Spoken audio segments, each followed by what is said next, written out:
Question अब Aahista Aahista serious हो जाने, कॉन्सेप्ट वही हैं लेकिन अब फिगर्स जरा डिफरेंट तरीके से आया करने। फुल कंसंट्रेट कीजिएगा जी। क्वेश्चन नंबर 7 है, पेज नंबर करनी बता दो। पेज नंबर 10 है। ऑनलाइन स्टूडेंट से इकट्ठे हैं जी प्लीज।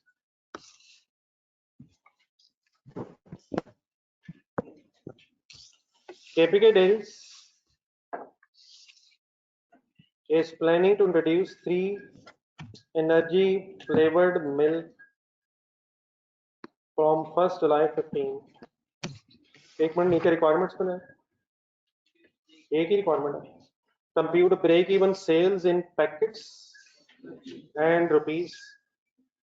तो पैकेट्स निकालने, रुपीज निकालने। Assuming that ratio of sale quantity, ये सेंटेंस अंडरलाइन करें, ratio of sale quantity would be as per projection. Multi product situation अगर हो तो एक सेल मिक्स होता है।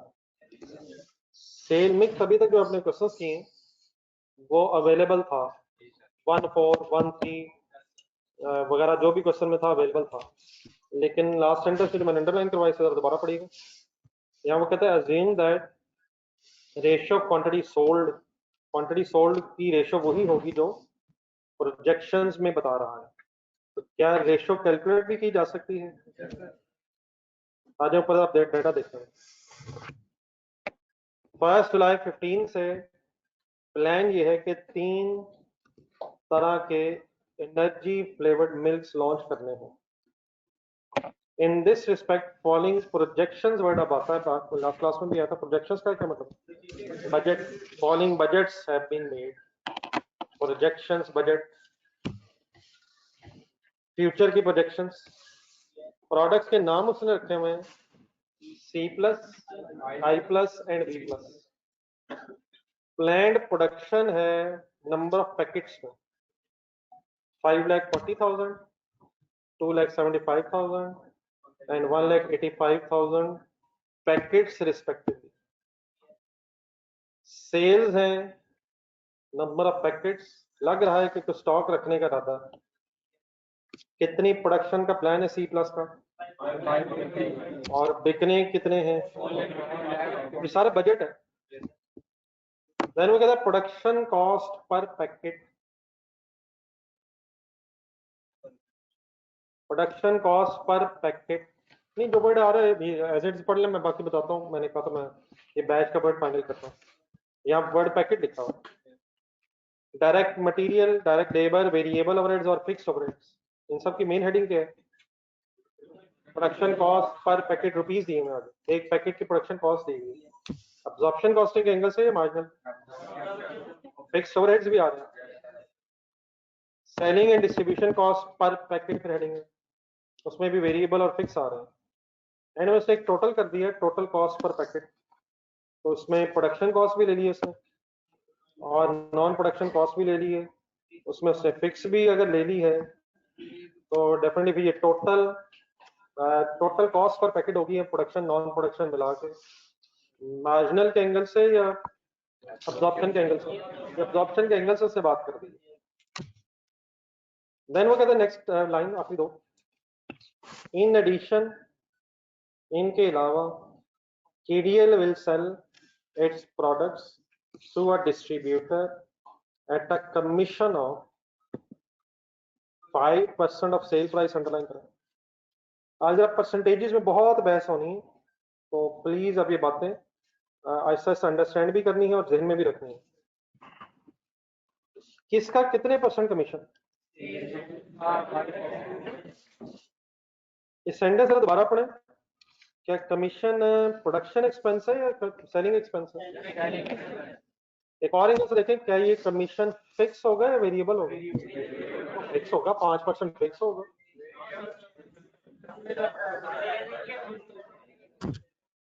वेरिएबल उसका यूनिट या परसेंटेज सेम ही रहती है, लेकिन ये 5% अब सेल्स से मल्टीप्लाई होगा तो सेल्स के चेंज होने से कमीशन की अमाउंट चेंज होगी, टोटल वेरी कर जाएगा। तो वेरिएबल है या फिक्स है?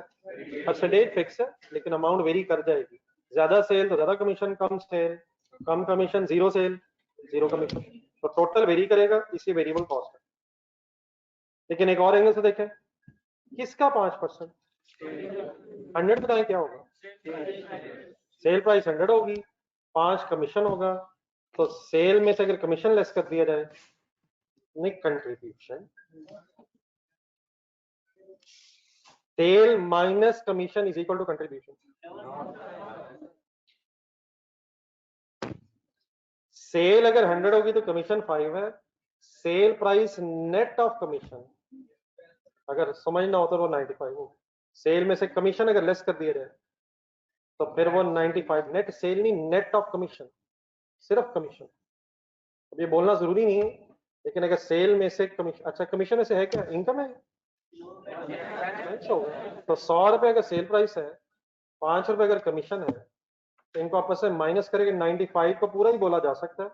वो सेल प्राइस लेस कमीशन को नेट ऑफ सेल प्राइस आएगी, और उसकी कोई वर्किंग शायद पहले कभी नहीं हमने सोची। क्या कमीशन वेरिएबल कॉस्ट है? लेकिन क्या सिर्फ कमीशन ही वेरिएबल कॉस्ट है? सारी वेरिएबल कॉस्ट अगर सेल में से माइनस होगी फिर कंट्रीब्यूशन आएगा।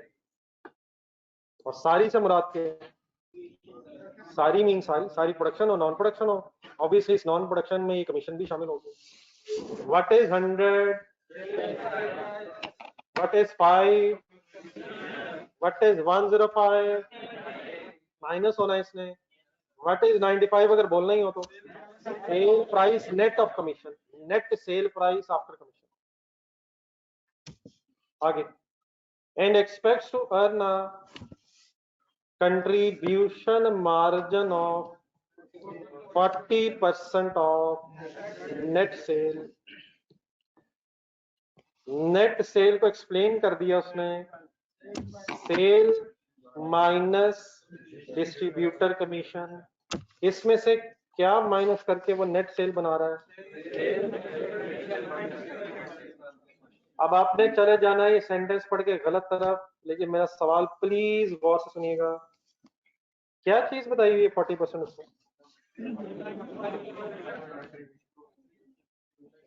कंट्रीब्यूशन मार्जिन मीन सीएस, पहले तो ये क्लियर रखना।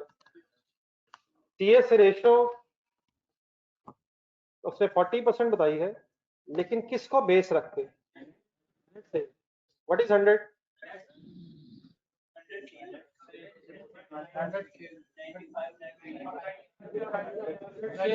40% का मैथमेटिकली मीनिंग बताएं। 40 बटा 95,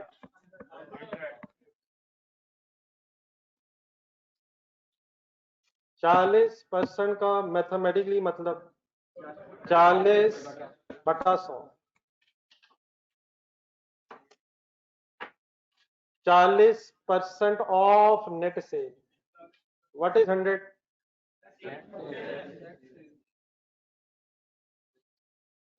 लिखा, contribution margin is 40% of net cell.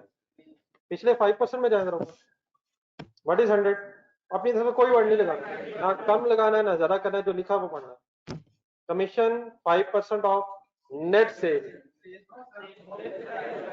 अब मेरी तरफ से देख के बताएं, सेल प्राइस से मुराद नहीं, सेल प्राइस का मीनिंग प्रॉफिट लॉस स्टेटमेंट जेल में लाना। सेल जो ऊपर सेल आती है सबसे ऊपर, उसमें से खर्चे माइनस हुए होते हैं, वो टोटल रेवेन्यू होता है। खर्चे बाद में माइनस होते हैं, प्रोडक्शन के हो, नॉन प्रोडक्शन हो, वेरिएबल हो, फिक्स हो, बाद में माइनस होते हैं। तो अगर आपके सामने वर्ड बोला जाए सेल, तो ग्रॉस सेल या नेट सेल? ग्रॉस का मतलब without deducting anything, without deducting anything. और अगर हम ग्रॉस वर्ड नहीं लगा रहे तो वी मीन्स टू से कि हम ग्रॉस ही की बात कर रहे हैं। तो without naming anything else, what is 100 in the commission percentage? Sale price. What is 5? What should be net sale after commission? 5, उस परसेंटेज के मुताबिक। अब 40% क्या चीज किस percent? Contribution margin is 40% of net cell. ये बेस हमने नहीं बनानी। ऑनलाइन आवाज ठीक आ रही? आवाज प्लीज ठीक है? आवाज का इशू तो नहीं कर रही? लिसन सर, ये जिनका इशू आ रहा है मेरे ख्याल है आपका बेटा स्पेसिफिक आ रहा है, जरा रीजॉइन करके देखें। नहीं बेटा, इस वक्त मेरे ख्याल स्पेसिफिकली आपका इशू आ रहा है, अदरवाइज मेरा ख्याल है गूंज रही मेरी आवाज। तो रीजॉइन करके देखें, ओवरऑल इशू नहीं है। जी सर जी, क्या चीज किसका कितने परसेंट? 40% का मतलब बताएं।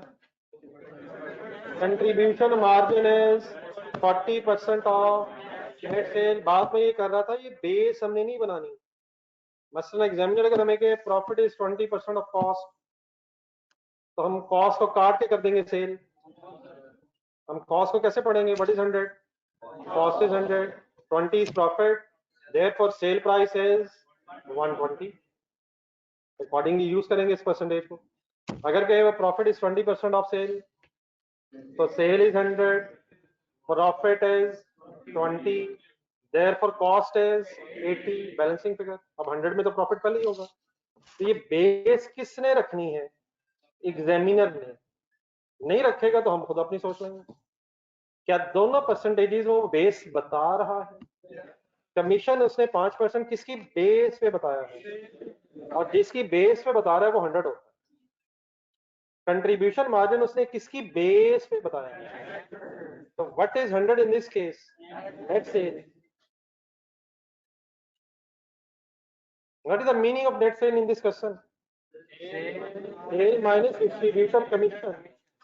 तो वो 100 रख के बता रहा है। What is 40? What is 140? ये नथिंग जहन में रहना चाहिए।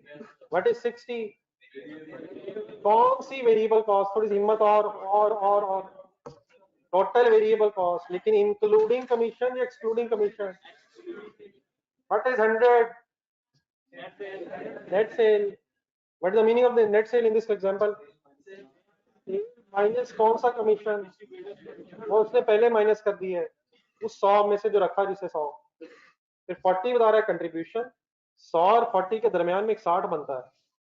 60 इज टोटल वेरिएबल कॉस्ट, लेकिन क्या इस 60 के अंदर भी कमीशन शामिल है?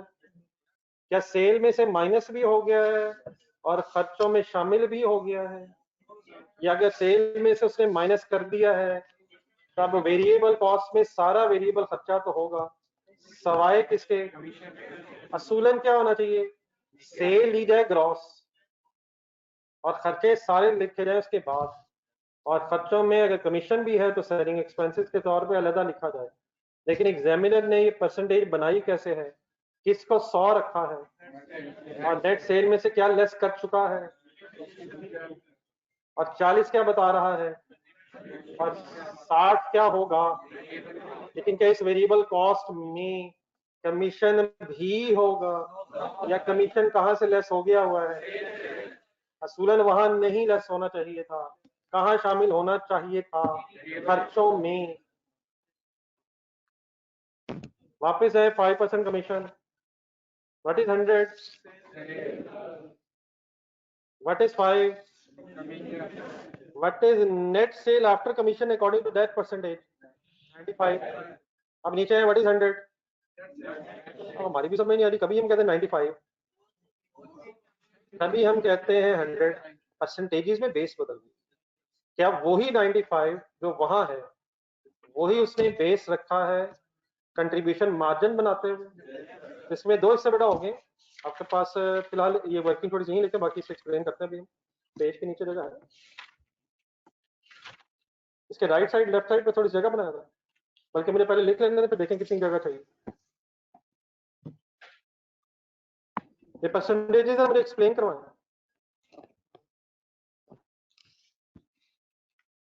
पहले देख लीजिएगा, थोड़ी सी जगह शायद ज्यादा चाहिए, टेबल के साथ शायद जगह बन जाए, जो ऊपर टेबल बना हुआ है। तो पहले देख लें। ये 5% अगर कमीशन मैंने एक्सप्लेन करना है, according to these percentages, sale price is 100, commission is 5, plus करो या माइनस? क्यों माइनस? नहीं नहीं, क्यों माइनस? कमीशन खर्चा, एक्सपेंस, कमीशन देना है, तो माइनस करके आंसर आ गया 105। जज़ाकल्लाह 95। नाम रखवाया 95। Cell price net of commission.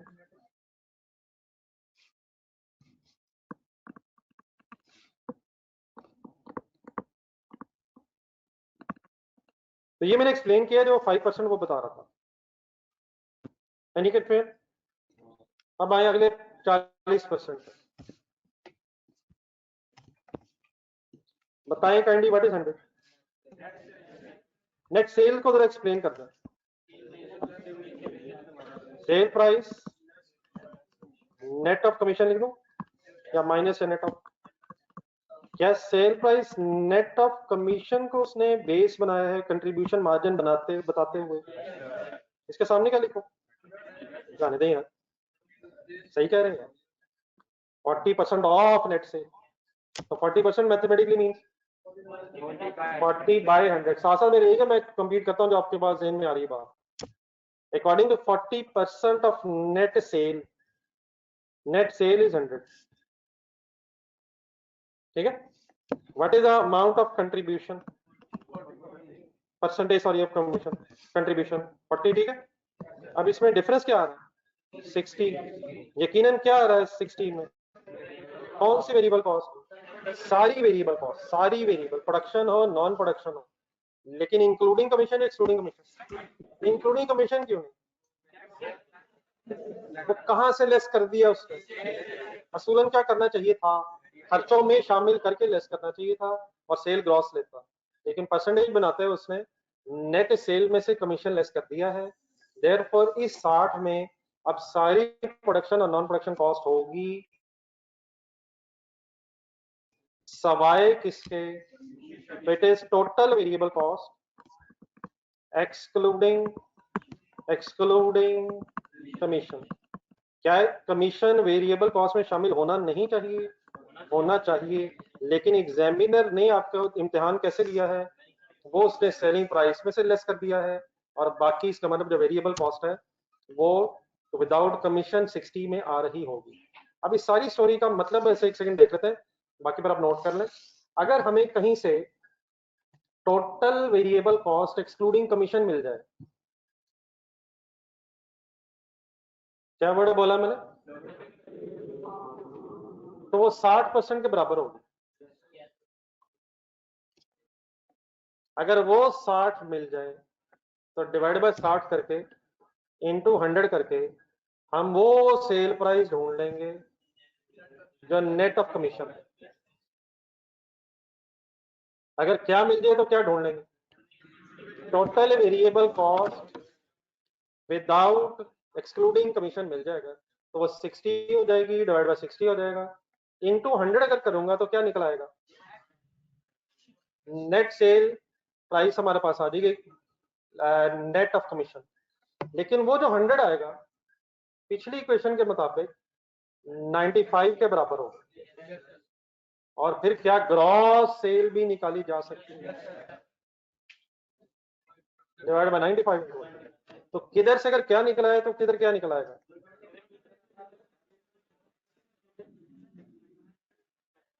और ऑब्वियसली मैंने उस तरफ से शुरू किया है। लेट्स अज्यूम अगर कमीशन मिल जाए, इधर हिम्मत कर, अगर कमीशन मिल गया हमें कहीं से, तो कमीशन बेटा 5% होगा। कमीशन डिवाइड बाय 5 होगा, इनटू 100 करके क्या आ जाएगा? कौन सी?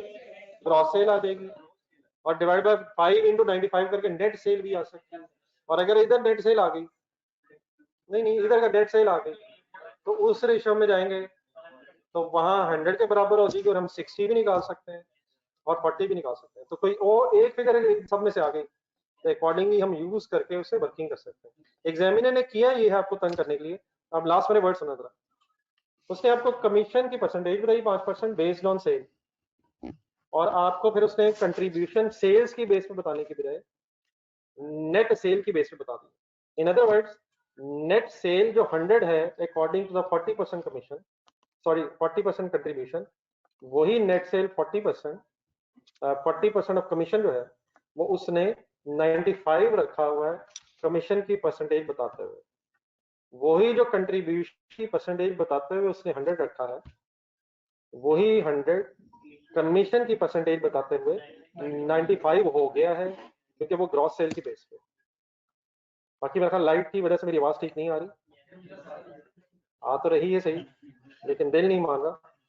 तो अभी हम जरा लाइट आ जाए इंशाल्लाह, तो लिखने के बाद जरा दोबारा सुन लेते हैं।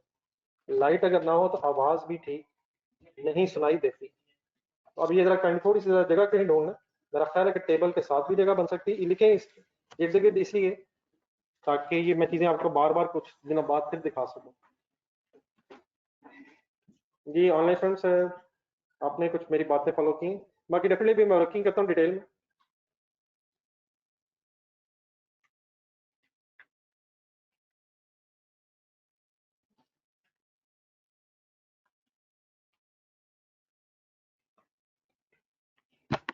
जी ऑनलाइन स्टूडेंट्स होते हैं सब।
जी वेटिंग फॉर साइड कर देखते हैं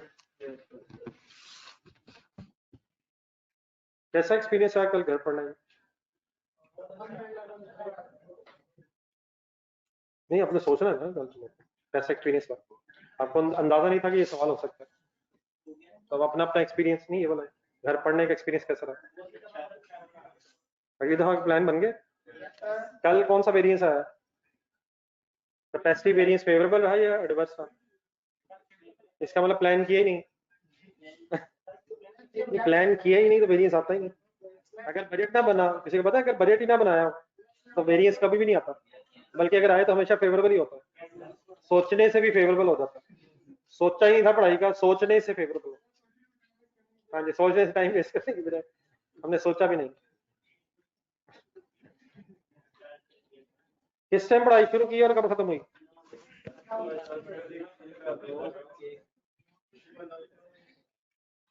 नेक्स्ट संडे अगर आपका ऑफ हुआ तो जरा नोट भी करना है कि आपने किस टाइम पे क्या मसरूफियत रखी है, और मेरे से भी शेयर कीजिएगा ताकि मैं भी अपनी जरा प्लानिंग पढ़ाई के अकॉर्डिंगली एडजस्ट कर सकूँ, बल्कि बच्चों के साथ शेयर कर सकूँ। ठीक है सर। जी सर रिक्वायरमेंट में आ रहे सर, करना क्या है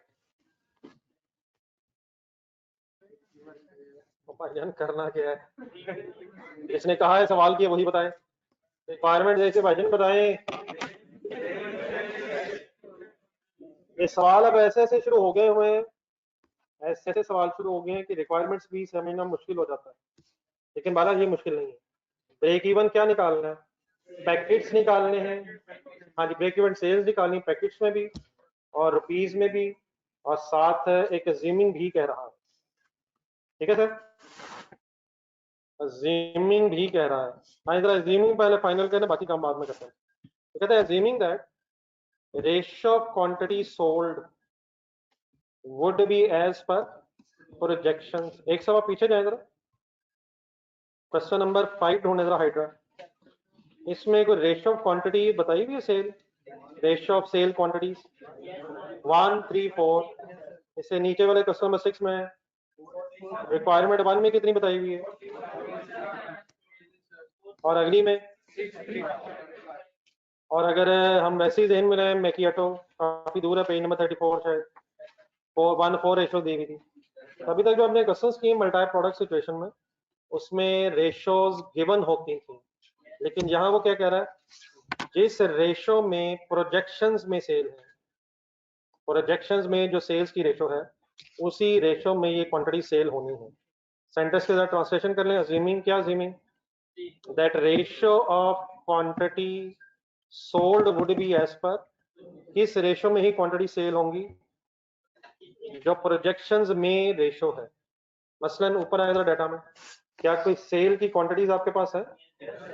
अच्छा, प्रोडक्शन की रेशो में कह रहा है या सेल की रेशो में कह रहा है? Ratio quantity sold would be as per projections. तो ऊपर आएगा कहीं सेल क्वांटिटी का डाटा दिया हुआ है, सभी दिया हुआ है सर। क्या हम ये देख सकते हैं कि ये डाटा किस रेशो में है? कितना कितना लिखा नजर आ रहा है? 4,25,000, 2,55,000, 1,70,000। किसको मैंने छोड़ दिया है, किसको बेस बना रहा हूँ?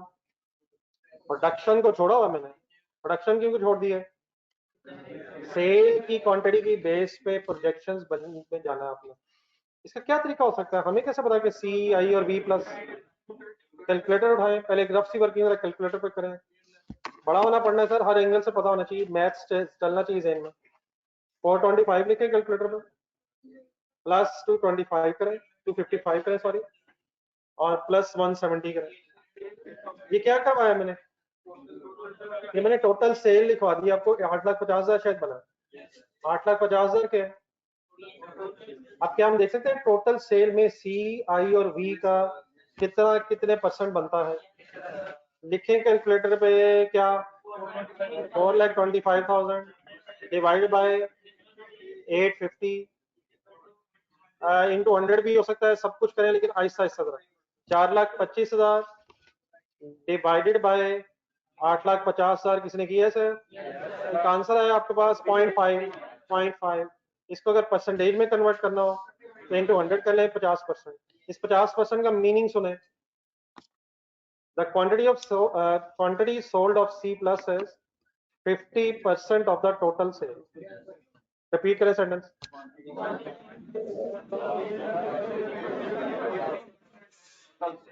आगे भी जरा वर्किंग रिपीट कर लें। 255 डिवाइड बाई 850, 30% एक्सप्लेन कर दें। बोल दे बोल दे बोल दे बोल दे बोल दे। आई प्लस की sale quantity 30% of the total sale, and wind up कर दें। वी प्लस की sale is 20% of the total sale. ये क्या निकाले हमने? 50, 30 और 20। एक रेशो निकाल दी, परसेंटेज निकाल दी। अच्छा, इस वक्त हमने वर्किंग है परसेंटेज में, और हमें एग्जामिनर जब देता है तो वो शायद फ्रैक्शंस में देता है। क्या मैं इसको इस तरह से कह सकता हूँ कि 5, 3 और 2 की रेशो में ये पैकेट सेल हो रहे हैं? देखा सके 5, 3, 2। मैंने 50 का एक जीरो कम किया है, 30 में से जीरो कम किया है, 50, 30, 20। क्या मैं इसे ये भी कह सकता हूँ कि मिक्स है 50, 30 और 20 का? परसेंटेज यही रहनी चाहिए, 50%, 30% और 20%। बहुत सारा सुंदरी का क्या मैं कह सकता हूँ 10, 6 और 4 रेशो है? क्या मैं कह सकता हूँ सेल मिक्स इज 10, 6 और 4 है? और सर कह सकता हूँ 10 प्लस 6 प्लस 4 करा जरा। ये क्यों एम इसी जमानों के लिए किया हुआ आपने? 10 प्लस 6 प्लस 4, ये 20 हो जाएगा। 10/20, 6/20, 4/20। क्या मैं कह सकता हूं कि ये क्वांटिटी सोल्ड किया मिक्स जो है ये 100, 60 और 40 है? क्या अगर कांस्टेंट रहे तो सब कुछ पॉसिबल है। हम मिक्स उसने बताया नहीं है, हमने परसेंटेज ढूंढ ली है। ये मिक्स कोई भी हो सकता है, सिर्फ क्या होना चाहिए, परसेंटेज चेंज ना हो। क्या ये हो सकता है कि ये 500, 300 और 200 के मिक्स में पैकेट सेल हो रहे हैं? क्या ये हो सकता है कि 5, 2 और 1 के मिक्स में? ये नहीं हो सकता। क्या कांस्टेंट रहना चाहिए? अगर वो मिक्स हमें बता दे फिर तो हम एज इट इज यूज करेंगे, लेकिन अगर वो मिक्स ना बताए तो हम परसेंटेज कैलकुलेट कर लेंगे। और मिक्स अपना बना लेंगे। मिक्स बनाते हुए बस एहतियात ये करेंगे कि बहुत बड़ा मिक्स ना बन जाए, वो सॉल्व करना हमारे लिए मुश्किल हो जाएगा। हम उसे मैक्सिमम राउंड ऑफ कर लेंगे, लेकिन आंसर अगर पॉइंट्स में ना जाए तो वो बेहतर रहेगा। मीन्स उसे दोबारा गौर से सुनिएगा। क्या मैं कह सकता हूं कि मिक्स है 2.5 पैकेट्स, 1.5 पैकेट और 0.5 पैकेट? कैलकुलेटर कैलकुलेटर कैलकुलेटर, क्या बोला मैंने, क्या बोला? 2.5 प्लस 1.5, और अगला मैंने गलत बोला है, 0.5 नहीं होना चाहिए। बताएं क्या होना चाहिए? 1 होना चाहिए। इनका सम क्या बनेगा? 5। अब 2.5 डिवाइड बाय 5 करें, 50%। अगला अगला अगला 1.5 divide by 5, 30%, and 1 divide by 5, 20%। तो ये कोई भी मिक्स बनाया जा सकता है। पिछले क्वेश्चन रिवाइज करें जरा, वहां तो ऐसी कोई बात नहीं कर रहा था, मिक्स गिवन था। यहाँ मसला क्या है? मिक्स अवेलेबल नहीं है, मिक्स अवेलेबल नहीं। तो ये मिक्स पॉइंट्स में भी हो सकता है कि अगर टोटल 5 पैकेट बिकेंगे तो उनमें 2.5 पैकेट्स सी के होंगे, 1.5 पैकेट्स आई के होंगे और 1 पैकेट ई का होगा। तो वर्किंग ऐसे भी हो सकती है, लेकिन इसमें हमारे अपने फंसने का चांस ज़रा ज्यादा है। अगर पॉइंट्स में फिगर्स होंगी तो हमें सॉल्व करना मुश्किल हो जाएगा। तो मैंने अभी आपसे क्या गुजारिश की, अगर मिक्स बनाना पड़ जाए तो मैक्सिमम सिंप्लीफाई कर लें, और आंसर अगर पॉइंट्स में ना जाए तो बेहतर है। क्या मैक्सिमम सिंप्लीफाई करना जरूरी है? हरगिज़ जरूरी नहीं है। 500 पैकेट, 300 पैकेट और 200 पैकेट्स का मिक्स बनाया जा सकता है। 500, 300, 200 का बनाया जा सकता है। 5000 पैकेट्स, आगे बोले आगे बोले आगे बोले, 3000 पैकेट, 10,000 का भी एक मिक्स बनाया जा सकता है। कोई इशू नहीं है, सब कुछ हो सकता है। लेकिन इतने बड़े बड़े मिक्स बनाने के बजाय मैक्सिमम राउंड ऑफ कर लें, मैक्सिमम सिंप्लीफाई कर लें। लेकिन अगर आंसर पॉइंट्स में ना जाए तो शायद बेहतर है। अब रजिस्टर खोलें, ये मिक्स कैसे बनाएं वहीं से शुरू करें।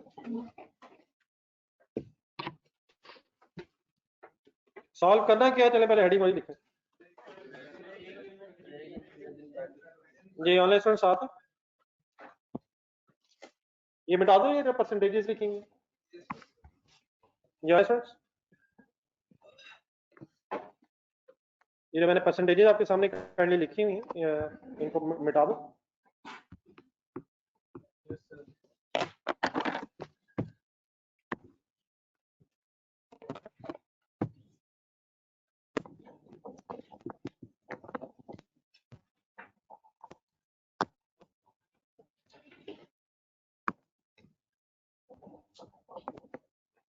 ये हेडिंग में है जी बिजनेस की, पहले बिजनेस नेम वगैरह लिखना।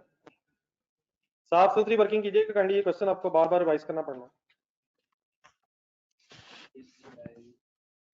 जी। केपी की डेयरीज, केपी के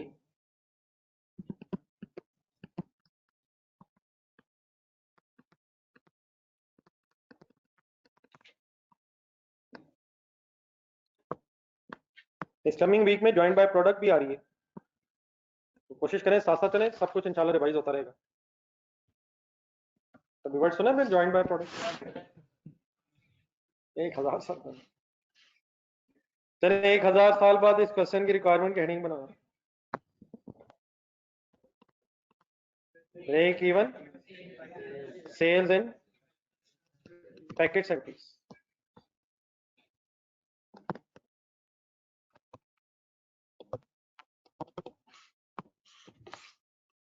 सेल्स मिक्स की पहले वर्किंग करें। अगर कभी सेल मिक्स बनाना पड़ जाए तो तरीका,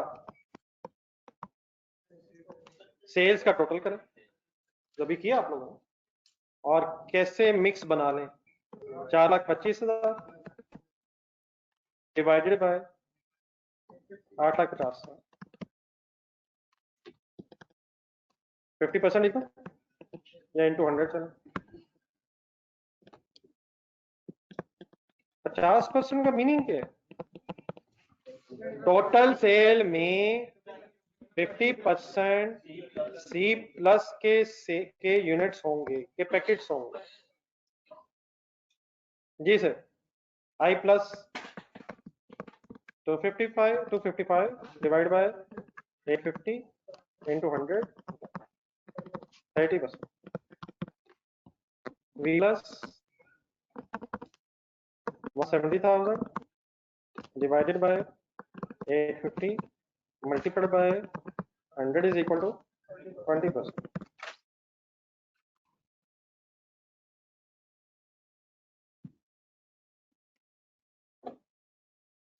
वैसे मेरा ख्याल है कि आपके कैलकुलेटर पे एक एसडी का बटन होता है,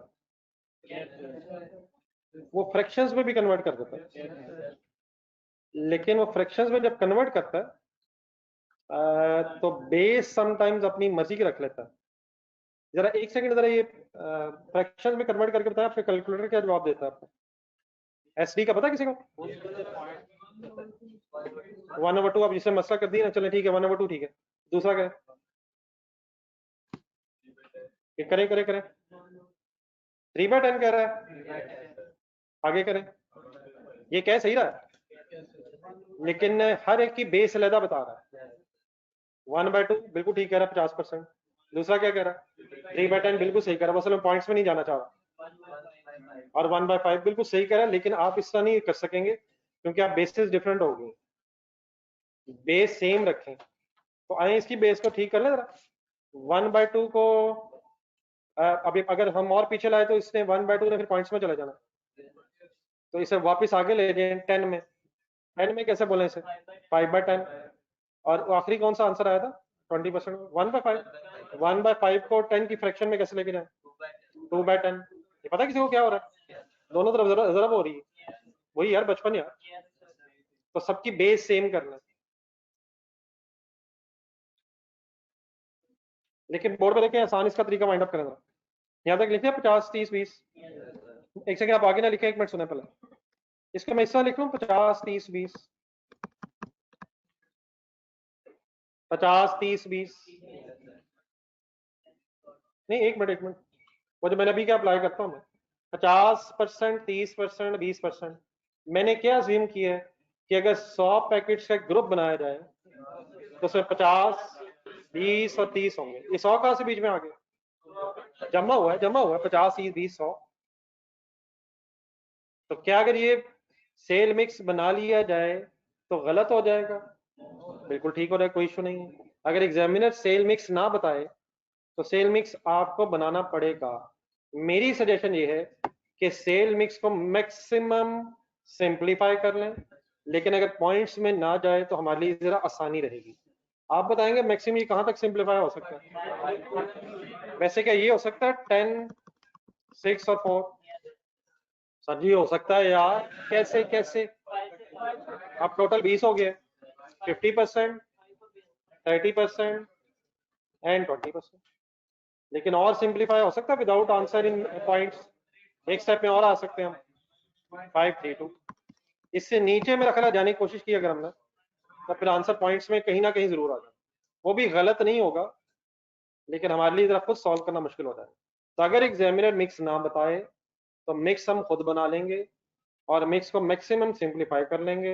आंसर अगर पॉइंट्स तक ना जाए तो हमारे लिए आसानी रहेगी। तो what is the mix finally? 5 3 2। क्या मैं किसी भी और मिक्स अगर करूंगा तो आंसर गलत हो जाएगा? हरगिज नहीं हो जाएगा। मैं पहले आपको क्वेश्चन 5 3 2 से इंशाल्लाह करके दिखाऊंगा, लेकिन आपने मुझे याद करवाना है। हम कोई भी और मिक्स लेंगे तो फाइनल आंसर इंशाल्लाह हमारा वही होगा जो होना चाहिए, तो उसकी टेंशन नहीं है। मैं यहाँ तक क्यों आया हूँ? ताकि हमें क्वेश्चन करते हुए आसानी रहे, ज्यादा लंबी वर्किंग्स ना हो। लिख लेंगे आप 10 6 4 कैसे आ गया बेटा? तीनों को मैंने 5 से डिवाइड कर दिया, 50 30 और 20 को। तो 50 डिवाइड बाय 5 10 हो गया, 5 6 हो गया, 5 4 हो गया, और टोटल इसका 20 है। अभी भी 10 डिवाइड बाय 20 50% ही है, 6 डिवाइड बाय 20 30% ही है, कैलकुलेट करें। और 4 डिवाइड बाय 20 भी 20% ही है। लग रहा है जो हालात मेरे साथ रह के आपके अकाउंटिंग के हैं, इससे ज्यादा खतरनाक हालात आपके क्यूएम के भी थे, लेकिन क्योंकि रब ने पर्दा रख लिया है इसलिए लगता है गेम मेरी तरफ शिफ्ट हो गई है। ठीक है भाईजान जी, हो रहा है जो जी। बेटा ऑनलाइन स्टूडेंट्स ओके प्लीज। मेरी वजह से लगता है आपको क्यूएम भी भूल रही है। डिवाइड बाय 100 कर ले जरा, पॉइंट्स में आ जाए। अच्छा, किन क्वेश्चंस में आपको ये भी करना पड़ा करेगा, मल्टी प्रोडक्ट क्वेश्चंस में अगर सेल मिक्स नहीं होगा तो सेल मिक्स किसी ना किसी तरीके से इंशाल्लाह बना लिया करेंगे सर। दूसरा एक मसला हल कर ले before we start the solving the question. एक वर्ड चल रहा है बार बार, बैच। अभी तक मैंने आपको बैच का क्या मतलब बताया था, लेकिन आज आए बैच का वर्ड भी जरा फाइनल कर लें ताकि हर क्वेश्चन में फिर ये बहस फाइनल हो सके। एक वर्ड लिखेंगे बैच, इधर ही आंसर में लिखेगा जहां ये मसला फाइनल हो रहा है। अच्छा, जब भी मैं कोई क्वेश्चन आपको रिवाइज करने को कहूँ पुराना और वो आपने सॉल्व किया हो तो रजिस्टर वाला सॉल्व किया हुआ आंसर ही रिवाइज किया करें। लेकिन बुक में भी आंसर्स है, लेकिन आपस में डिस्कशन करते हुए समटाइम्स कुछ ऑल्टरनेट बातें भी बीच में डिस्कस हुई होती हैं। तो अगर कभी कभी कोई क्वेश्चन आप ऐसा रिवाइज करें जो पहले सॉल्व हो गया है तो कहाँ ढूंढना है, उसका आंसर रजिस्टर में ढूंढे और वो वाली सारी चीजें एक सीक्वेंस में हुई होती है, उन्हीं को सही तरह से रिवाइज करें। हाँ, हो सकता है कोई क्वेश्चन में रिवाइज करने को कहूँ जो आपने खुद अपने रजिस्टर पे सॉल्व किया हो तो वो भी अपने रजिस्टर पे चेक करें। और शायद कोई भी ऐसा सवाल नहीं बचेगा जो आपने अपने रजिस्टर पे सॉल्व ना किया हो। कुछ मेरे साथ सॉल्व कर लेते हैं थोड़े से, और बहुत सारे घर में भी सॉल्व करते रहते हैं। तो जब भी कोई क्वेश्चन रिवाइज करें तो नए नए आंसर्स नहीं देखने, पुराने आंसर्स को ही रिवाइज करके नया सवाल अटेम्प्ट करना, ये सबसे इंपॉर्टेंट चीज है। नए नए फॉर्मेट्स, नए नए तरीके नहीं अब करने। जो एक तरीका किसी क्वेश्चन को सॉल्व करने का हो गया है उसे ही as it is next question पे अप्लाई करना। तरीके बहुत सारे हो सकते हैं, लेकिन जो एक फाइनल हो जाए उसी की बेस पे नेक्स्ट क्वेश्चन खुद से अटेम्प्ट होना चाहिए। ठीक है सर, याद रहेगा सर। बैच का मीनिंग लिखें जी। बैच का असल में मतलब होता है, बैच मींस ग्रुप के एंगल से word. Batch means group of something. कुछ चीजों को अगर इकट्ठा कर लिया जाए तो बैच वर्ड यूज होता है। Batch means group.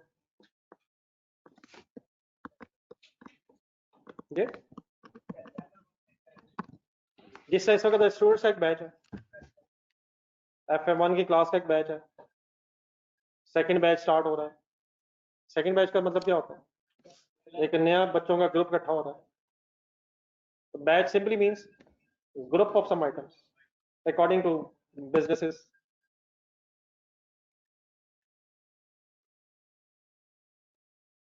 ये बात साहब बिल्कुल आप ठीक कह रहे हैं। 50, 30 और 20 को अगर 10 से डिवाइड करें तो फिर भी 532 आ जाएगा, इसमें कोई शक नहीं। और बाप साहब बिल्कुल सही आपने कहा। लेकिन अगर पहले 5 से डिवाइड कर लें और फिर दोबारा 2 से डिवाइड कर लें तो और बाप साहब फिर भी आ जाएगा। क्या इसके अलावा भी ऑप्शंस हो सकते हैं, अनलिमिटेड हो सकती हैं, सिर्फ क्या कांस्टेंट रहे? कौन सी अकॉर्डिंग टू द सवाल? 50, 30, 20 सेम रहे। जी जी ठीक है। 25, 15 और 10 हो सकता है। सीरियस नहीं, 25, 15 देख के फिगर, 25, 15, 10 हो सकता है। 2 से डिवाइड किया मैंने 50, 30, 20 को। 25, 15, 10 हो सकता है, टोटल 50 हो जाएगा। 50 में से 25 का मतलब हाँ 50%। 50 में से 15 का मतलब 30%। 50 में से 10 का मतलब, बचपन में पढ़े याद किए थे यार, टेबल्स पढ़े, वैसे कैलकुलेटर भी अलाउड है। 25/50, 15/50, 10/50। क्या कांस्टेंट रहे तो कोई भी मिक्स हो सकता है, बस ये मैटर करता है। अकॉर्डिंग टू क्वेश्चन उसने कहा है, रिक्वायरमेंट में दोबारा जाए, अज्यूमिंग क्या किसके मुताबिक, क्वांटिटी सोल्ड की रेशियो प्रोजेक्शंस के मुताबिक। और प्रोजेक्शन में जब हम गए तो वहां परसेंटेज क्या बनी हुई है, तो बस ये 50, 30, 20 से ऐसे ठीक है। और बाप जी बैच फाइनल हो रहा था जी, क्या वर्ड यूज किया यहां तक मैंने? Batch means group of some items. अब ग्रुप ऑफ सम आइटम्स का मतलब अगला सेंटेंस से लिखें, it means batch can be a packet. Full concentrate आप यहां करना जरा, batch can be a packet containing units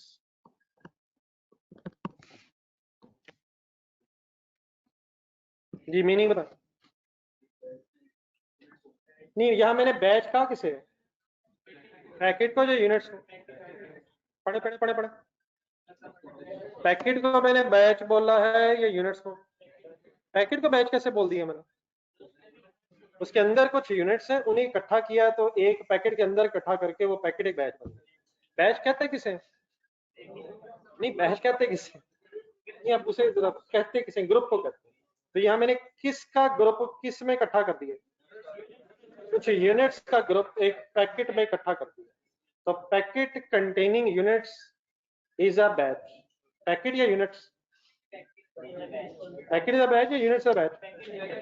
packet containing some units is a batch in this example. नहीं एक मिनट आगे एक कॉमा लगा। Batch can B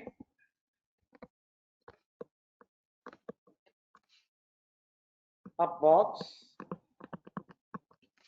containing packets। Meaning बता, मीनिंग बता, मीनिंग। बैच क्या भी हो सकता है जिसमें क्या है? बैच एक बॉक्स भी हो सकता है जिसमें कुछ पैकेट्स इकट्ठे होना, और पैकेट्स के अंदर भी अगर यूनिट्स हो तो गेम वहां भी जा सकती है। अगर आपको इस सिनेरियो में कहा जाए कि ब्रेक इवन बताएं, ब्रेक इवन पैकेट्स बताएं, तो आप पहले ब्रेक इवन निकालेंगे बॉक्सेस का, और फिर सेल मिक्स बॉक्सेस के अंदर जो सेल मिक्स है पैकेट्स का, आप पैकेट्स तक भी आ जाएंगे। और अगर पता चल जाए पैकेट के अंदर कितने यूनिट हैं तो आप यूनिट्स तक भी आ जाएंगे। इस सिचुएशन में पहले अब क्या निकलेगा? बॉक्सेस, बॉक्सेस से पैकेट्स और फिर यूनिट्स। इसे पिछले एग्जांपल में जाए, अगर पैकेट्स कंटेनिंग यूनिट्स हैं तो पहले क्या निकलेगा? पैकेट्स का ब्रेक इवन और फिर यूनिट्स निकलेंगे। एक और चीज लिखें, batch can be a carton. Carton का मतलब पता? कार्टन क्या होता है? कार्टून नहीं बोलना चाह रहा, स्पेलिंग वही है, बड़ा डब्बा। Containing, containing boxes. यहां मैंने बैच किसको कहा? कार्टन्स। उसमें क्या है? बॉक्सेस में क्या हो सकता है? पैकेट्स में क्या हो सकता है? अब यहाँ पहले ब्रेक इवन किसका निकलेगा? कार्टन्स। कार्टन से इंशाल्लाह क्या निकलेगा? अगर हमें पता चल गया उस कार्टन के अंदर कितने बॉक्स होते हैं, बॉक्सेस में पहुंच जाएंगे। बॉक्सेस के अंदर पता चल गया कितने पैकेट होते हैं, पैकेट के अंदर यूनिट्स पता चल गया तो वो भी। तो बैच किससे कहते हैं? मैंने कहा था समझने के फिलहाल एक पैकेट समझ लें, लेकिन depending upon the question batch can be different. Batch असल में ग्रुप को कहता है, तो डिपेंडिंग अपॉन द क्वेश्चन इंशाल्लाह हम वो बैच बना लिया करेंगे। एक और लिख लें, बैच कैन बी, बिल्कुल ठीक है। अब कार्टन्स किस में होते हैं? कार्टन्स ट्रक्स में आते हैं, तो batch can be a truck. Yes sir, truck group हो गया ना। ट्रक के अंदर आप कार्टन्स पढ़े, कंटेनिंग क्या? ट्रक की जगह और चीज करने अगर अच्छी नहीं लग रही। नहीं अभी शिप पे बाद में जाते हैं, शिप में जाते हैं अभी, जाने लगे हैं जाने लगे हैं जाने लगे हैं, बात समझ गए आप जी। कंटेनर भी आ रहे हैं, पहले कंटेनर पे जाएंगे, फिर शिप पे जाएंगे, फिर ओशन में जाएंगे, फिर वर्ल्ड में जाएंगे। और वर्ल्ड कंटेनिंग ओशंस, अगर ओशंस के अंदर पता चले कितनी शिप्स है, शिप्स के अंदर कितने कंटेनर हैं, कंटेनर्स में कितने ट्रक्स का लोड आता है, ट्रक्स में कितने कार्टन्स हैं, कार्टन में कितने बॉक्सेस हैं, बॉक्सेस में कितने पैकेट्स हैं, कितने यूनिट्स हैं, इंशाल्लाह पहुंच जाना। ट्रक तो ठीक है यार। बैच कहते किसे? ग्रुप। किस चीज का ग्रुप को? किसी भी चीज की तरह एग्जांपल बता दे रिवर्स ऑर्डर में। सॉरी एंड में पैकेजेस हैं, कार्टन्स। कार्टन्स का ग्रुप भी हो सकता है एक ट्रक के अंदर। और रिपीट करें, बॉक्सेस का ग्रुप भी हो सकता है कार्टन्स के अंदर। आगे आगे आगे, पैकेट्स का ग्रुप भी हो सकता है बॉक्स के अंदर।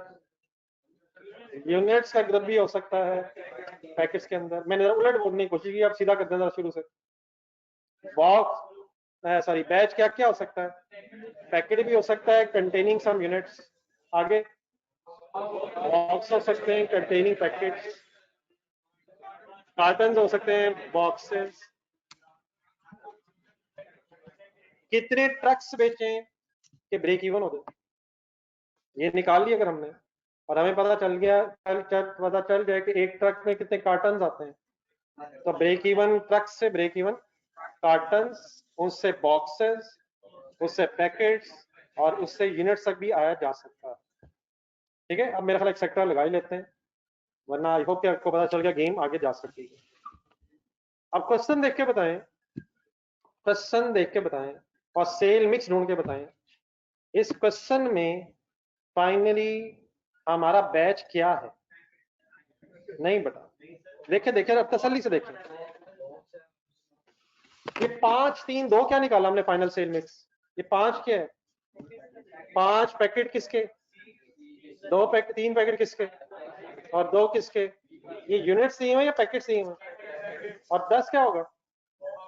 नहीं 10 क्या होगा, बॉक्स नहीं, 10 पैकेट्स अगर किसी एक बॉक्स में इकट्ठे किए जाए तो according to this sale mix उसमें 5 पैकेट, 3 पैकेट और 1 पैकेट, तो 10 पैकेट्स का एक बैच बन रहा है।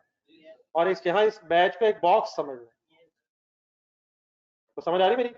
10 बॉक्सेस या 10 पैकेट्स, 10 पैकेट्स मिल के एक बैच बनाएंगे और उस बैच में मिक्स होगा 5, 3 और 2 पैकेट्स ऑफ सी, आई और वी रिस्पेक्टिवली। तो 10 पैकेट्स एक बॉक्स के एंगल से समझ, ठीक है सर? और यहाँ जब पैकेट्स हैं उन ब्रेक इवन पे आपने जाना, रिक्वायरमेंट पड़ा हमने किसका ब्रेक इवन बताना है, लेकिन क्या सीधा पैकेट्स का निकल आएगा या पहले batch means boxes sort of का निकलेगा और फिर पैकेट्स में जाना पड़ेगा? पहले बैच का पहले फॉर्मूला क्या बनाएंगे, फॉर्मूला बोले डिवाइड बाय कंट्रीब्यूशन पर बैच पर बॉक्स का नहीं, वर्ड ना बदले, मतलब अकॉर्डिंग टू दिस क्वेश्चन और बैच एक बॉक्स हो जाएगा, तो एक बॉक्स या एक बैच का कंट्रीब्यूशन निकाल के हम ब्रेक इवन निकालेंगे, वहां से break even batches mean boxes आ जाएंगे। क्या हमें पता है बॉक्स के अंदर इस वक्त रेशो क्या है, फिर सेल मिक्स से मल्टीप्लाई करके पैकेट्स तक आ जाएंगे और पैकेट से आगे यूनिट्स की शायद इंफॉर्मेशन नहीं है। देखें जी जी, इस तरह अगर हमने अपने लिए आसान करना है तो हम यहाँ पैकेट्स को यूनिट्स भी कह सकते हैं, लेकिन मेरा ख्याल वर्ड बदलने के बजाय पैकेट ही कह लें, लेकिन पैकेट्स मिल के अब एक बॉक्स में इकट्ठे होंगे। यहाँ batch means 10 packets of C I and V in the ratio of 55 या 5:2 की रेशो में होगा। एक सेंटेंस फाइनल करना है इन our question,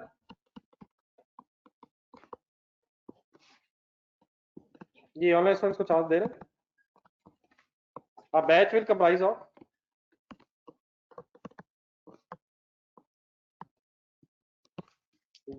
comprise of sentence पूरा करें 10 क्या 10 पैकेट्स इन द रेशो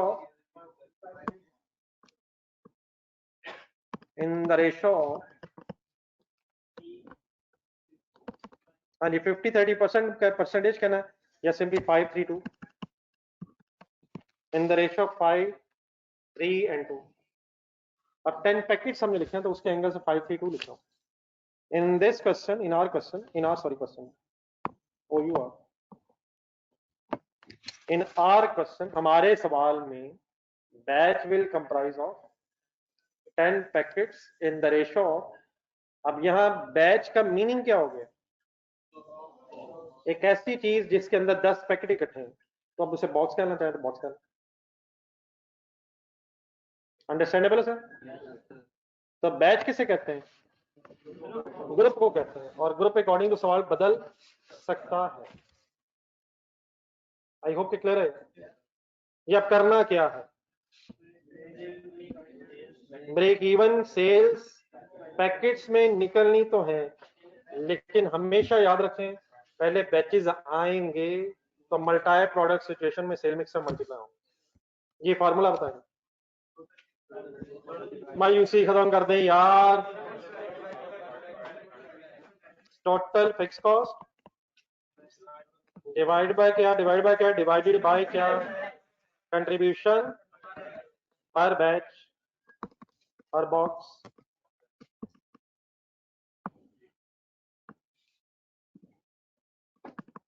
ये ऑनेस्ट वन से इकट्ठे, total fix cost divide by contribution पर बैच, दो फिगर चाहिए, चंद लाइनें छोड़ दें नीचे इसके, बल्कि रुपीस भी निकाल दें, पैकेट्स भी हैं, रुपीस भी हैं, हाफ पेज तो कम से कम रखना, हाफ पेज छोड़ दें नीचे, इसके और जगह होनी चाहिए। बस ठीक है, जिस तरतीब से आप लिख रहे हैं उस तरतीब में चलते रहें, लेकिन हाफ पेज और रखें इसके नीचे। ये पहले आप क्या वर्किंग करवा दें मुझे, टोटल फिक्स कॉस्ट की वर्किंग करवाएं। बिल्कुल सही है, एक आवाज सही गिवन है, गिवन ही फिगर ढूंढनी है आपने। टोटल फिक्स कॉस्ट से मीनिंग क्या है, production fix cost as well as non production fix cost, full effort production की फिक्स कॉस्ट ढूंढना है। 25 जमा 22 जमा 20, ये हो जाएगी प्रोडक्शन की टोटल फिक्स कॉस्ट। वाकई इसमें जमा कर लें, नीचे आके 5 जमा 5 जमा 5, टोटल फिक्स कॉस्ट पूरी हो गई। ये पर पैकेट है यार, ठीक है वो कोई इशू नहीं है, पर पैकेट इकट्ठी करनी है या टोटल अमाउंट इकट्ठी करनी है, ये पर पैकेट है तो ठीक है, प्लस होना है, लेकिन सिर्फ पर पैकेट ने इकट्ठा होना है या टोटल इकट्ठा होना है। अभी टोटल कैसे पता चलेगा, टोटल अवेलेबल नहीं है, क्या टोटल इकट्ठा हो जाएगा सर। ये फिगर्स ढूंढनी नहीं, 25 22 20, इसके पीछे जाए लिखा क्या हुआ है, फिक्स ओवरहेड पर पैकेट, ये निकला कैसे होगा सोच के जरा, ये किसी ने ये कोई सोचे था 25 22 और 20 सॉल्व कैसे हुआ होगा। टोटल फिक्स प्रोडक्शन कॉस्ट होगी कोई, उसे डिवाइडेड बाय कौन सा पैकेज प्रोडक्शन के किए गए होंगे या सोल्ड के किए गए होंगे, और जाने दें यार, नीचे है 5 5 5, ये कैसे सॉल्व हुआ होगा, कौन सी अमाउंट होगी, सेलिंग एक्सपेंसेस होंगे, फिक्स सेलिंग एक्सपेंसेस को डिवाइड किससे किया गया होगा, सोल्ड पैकेट से या प्रोड्यूस पैकेट से। प्रोडक्शन के खर्चे प्रोडक्शन की बेस पे और सोल्ड के खर्चे, इन अदर वर्ड्स 25 को मल्टीप्लाइड बाय, देखने करना आपने, 25 multiplied by 540 plus 22 multiplied by plus 20 multiplied by, और नीचे जो 5 5 5 दिया हुआ है मल्टीप्लाइड बाय 425 255 एंड 170। ये डिस्पैरिटी क्यों है, प्रोडक्शन के पर यूनिट को आप किससे मल्टीप्लाई कर रहे हैं, प्रोडक्शन से, और सेल के पर यूनिट को सोल्ड से, ये क्यों कर रहे हैं, क्योंकि ऐसे ही होना चाहिए। क्या प्रोडक्शन और सेल में फर्क है वैसे, अगर ना होता तो फिर ठीक है, नहीं फिर जो सेल होती वही प्रोडक्शन होती, लेकिन यहाँ प्रोडक्शन और सेल में डिफरेंस है, तो production cost should be on the basis of production and selling cost should be on the basis of number of unit sold. इकट्ठी करनी नहीं फिगर जी, ऑनलाइन स्टूडेंट समझ आया। फिक्स कॉस्ट का टोटल चाहिए या पर यूनिट चाहिए, लेकिन पर यूनिट अवेलेबल है, टोटल इंशाल्लाह निकाल लेंगे। उसी तरह जरा भागते जाएं, एक क्वेश्चन नंबर 4 ढूंढे, जिस गुस्से से आप मुझे हर सवाल में देखते हैं, मुझे भी आपको पिछला दिखाना पड़ता है। प्लीज क्वेश्चन नंबर 4 का पेज नंबर 7, इसके दरमियान से ऊपर जाएं जहां सवाल शुरू हुआ हुआ, एक 3.5 फिक्स ओवरहेड्स ढूंढे, कहीं नजर आ रहा है, इसके इर्द गिर्द आपने कोई वर्किंग की हुई है, सर जी की हुई है सर, क्या था ये 3.5 पर यूनिट था, नीचे है पॉइंट नंबर 2 पढ़े, ये किन यूनिट्स की बेस पे कैलकुलेट हुआ था, गुड यूनिट्स प्रोड्यूस्ड की बेस पे, आपने गुड यूनिट्स ढूंढे थे 1,75,000 और मल्टीप्लाई किया था 3.5 और आंसर आया था, तो वही काम आज किया हमने। क्या ख्याल है ऑनलाइन स्टूडेंट्स, आपने देखा वर्किंग फाइनल के रिजल्ट में टोटल बताना, फिगर इकट्ठी करनी है बस मल्टीप्लाई करके सॉल्व कर लें लिख के।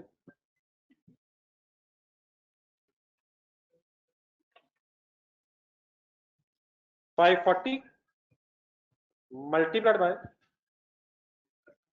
540 मल्टीप्लाइड बाय, अपनी वर्किंग वन टाइप बना रहे हैं आप।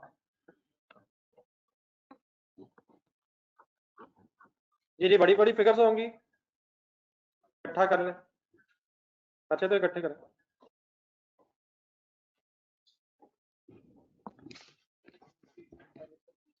थोड़ा सा एक्सप्लेन कर लें ताकि बाद में याद रहे। Production fix cost, rather than सिर्फ कैलकुलेटर पे लिखे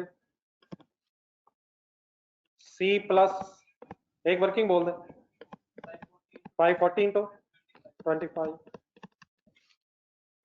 I plus 275 into 22 V plus 185 into 20। इन तीनों का मेरे टोटल बस बताना आपने, बाकी आप लेवल सॉल्व करें। ये 232 5 0 0 0 23.25 मिलियन। व्हाट इज 23.25 मिलियन, पूरा बोलिएगा। Production fix cost, selling fix cost, selling fix cost 4,25,000 multiplied by 5 plus 225 into 5, यहाँ सेम रेट दिया हुआ।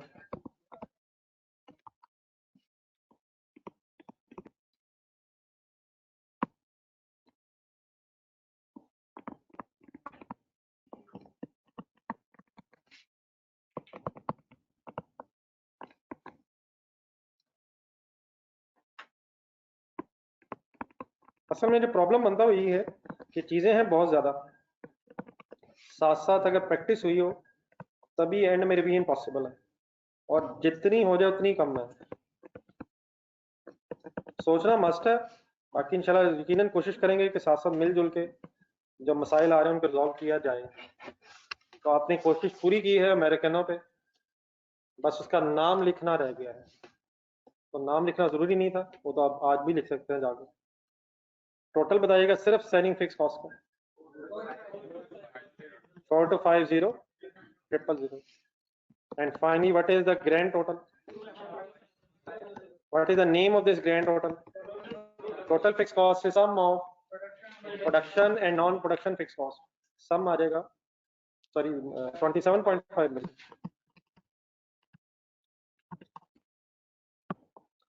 तो रिपीट करने के क्या अवेलेबल था और आपने क्या करके क्या निकाल लिया है। पर यूनिट प्रोडक्शन और नॉन प्रोडक्शन कॉस्ट अवेलेबल थी, आपने उसे रिस्पेक्टिवली प्रोडक्शन और सेलिंग सोल्ड यूनिट्स के साथ मल्टीप्लाई करके टोटल कॉस्ट इकट्ठी कर ली है। तो फार्मूला ज़हन में रहे और एप्लीकेशन स्टार्ट हो जाए। इकट्ठे जो ऑनलाइन स्टूडेंट्स होगी वर्किंग, चलिए फिगर प्लेस करेंगे। पहली फिगर अल्हम्दुलिल्लाह आ गई,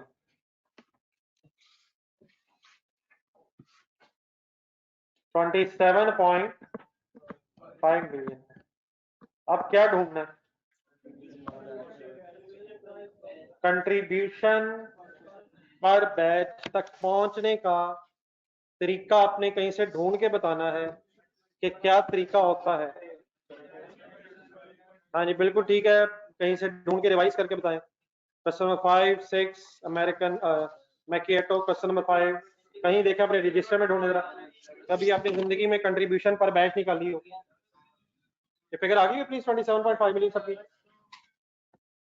कंट्रीब्यूशन पर बैच तक पहुंचने का तरीका इससे पिछले सवालों में क्या था, contribution per unit and multiplied by sale mix. यहाँ थोड़े से वर्ड्स क्यों चेंज होने चाहिए जरा देख के बताएं। यहाँ कंट्रीब्यूशन पर यूनिट या कंट्रीब्यूशन पर पैकेट, और फिर पर पैकेट से per box means per batch. Sale mix 532। तो पर यूनिट डाटा की बजाय यहाँ पर पैकेट डाटा अवेलेबल है, तो पहले हम पैकेट की कंट्रीब्यूशन निकाल लेंगे और उससे फिर सेल मिक्स मल्टीप्लाई करके एक बैच ऑफ 10 पैकेट्स की कंट्रीब्यूशन तक पहुंच जाएंगे। पूरी हेडिंग लिखें, वंस अगेन वर्किंग नंबर 2 हो रही है। हेडिंग लिखें कंट्रीब्यूशन पर बैच।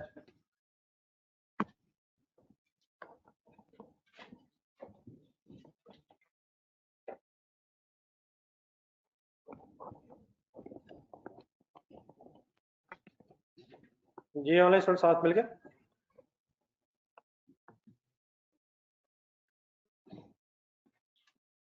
कंट्रीब्यूशन पर बैच के लिए कहां से वर्किंग शुरू होगी अकॉर्डिंग टू सवाल? कंट्रीब्यूशन पर नहीं, बड़ा सही कर लेना है, कंट्रीब्यूशन पर बैच ही चाहिए। कंट्रीब्यूशन पर बैच ही चाहिए। पहुंचे कैसे? पहले क्या निकालेंगे? कंट्रीब्यूशन पर यूनिट या पर पैकेट? हमारी भी समझ नहीं आ रही। किन सवालों में पर यूनिट? जिनमें यूनिट्स का डाटा होगा। किन सवालों में पैकेट? जिनमें पैकेट्स बॉक्स में बन रहे हो। कितनी प्रोडक्ट्स हैं जी? किस किस के पैकेट है? P plus, I plus and V plus.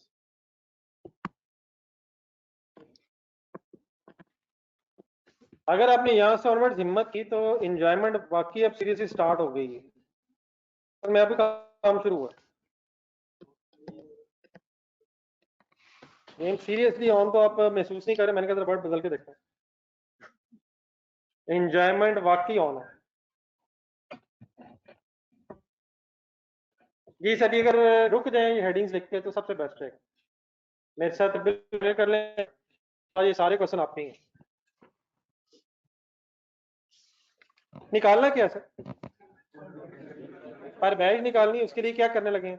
पर पैकेट ढूंढने जी। सबसे पहले क्या चाहिए होगा? सेल प्राइस पर पैकेट बताएं,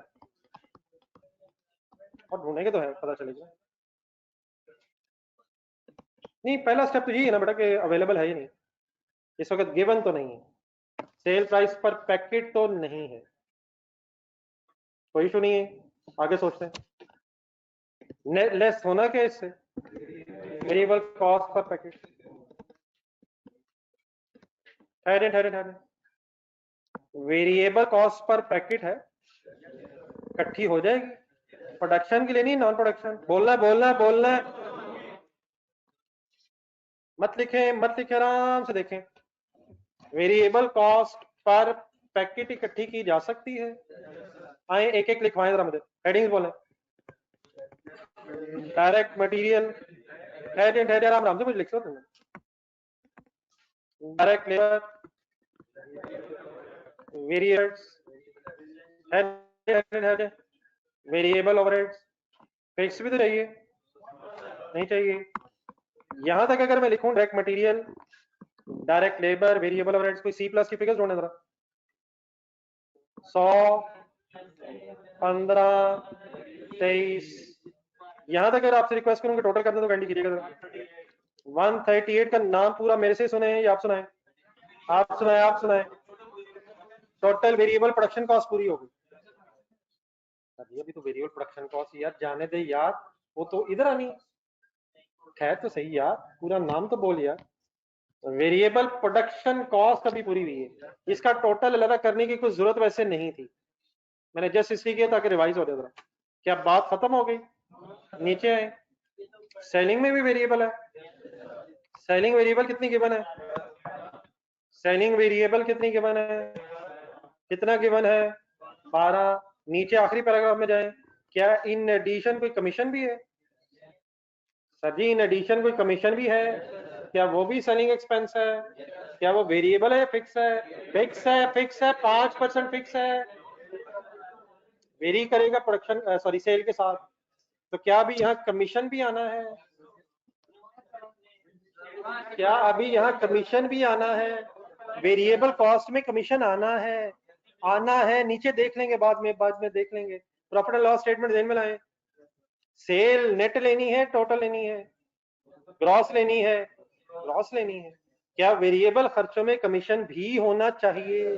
होना चाहिए यार, उसको निबड़ लेंगे, अभी देखते हैं उसको। क्या सेलिंग के खर्चों में कमीशन होना चाहिए या कमीशन को उठा के सेल में से माइनस कर देना चाहिए? उसने किया हुआ कोई इशू नहीं, इंशाल्लाह उसको देखते हैं। क्या सेलिंग एक्सपेंसेस में कमीशन आना चाहिए? लेकिन एक मिनट जरा यहां तक 138 और 120 का टोटल करें। ये 150 का पूरा नाम बताएं। नहीं, अब कुछ और वर्ड भी बोले ना जो आप वर्ड बोलना चाह रहे हैं। ना ना, अब कुछ और भी बोले। ये टोटल हो गई थी यहां तक, total production cost, total production variable cost, 12 मिला के total total total total variable cost, लेकिन including excluding, including excluding total variable cost, लेकिन अभी ये एक्सक्लूडिंग है और ऑब्वियसली इसके तो एक्सक्लूडिंग होना नहीं चाहिए। एक्सक्लूडिंग क्या है वैसे? ये कमीशन, अभी इसमें क्या आना है?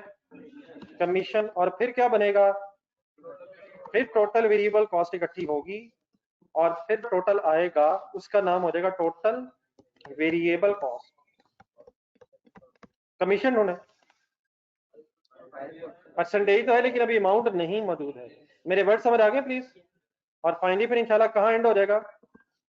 कहाँ एंड हो जाएगा? कहाँ एंड हो जाएगा? टोटल कॉस्ट के बाद, बल्कि टोटल कॉस्ट है, वर्ड नहीं सही, टोटल वेरिएबल कॉस्ट जब मैं लिख लूंगा इंशाल्लाह, आप मुझे लिखवा देंगे, तो लास्ट में फिर क्या निकल आएगा? Contribution per packet.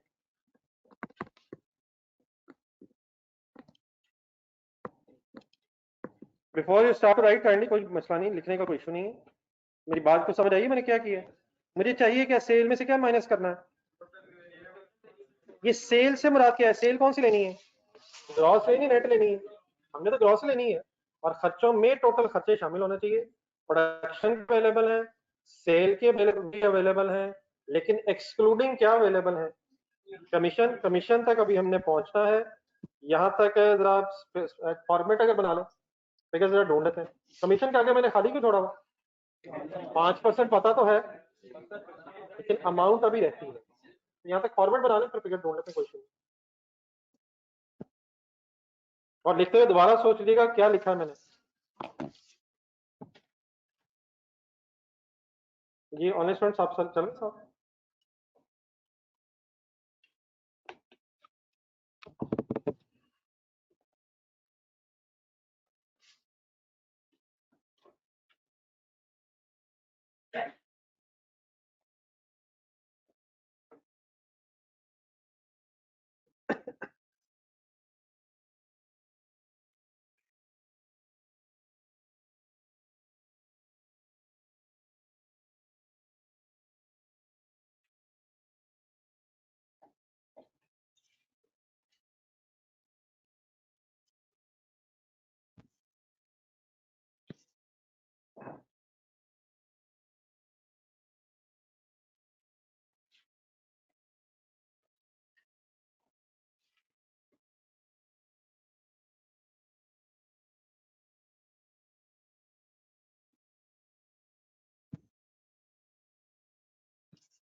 ये कहाँ तक लिख लिया? मैं थोड़ा सा ऊपर करता हूँ।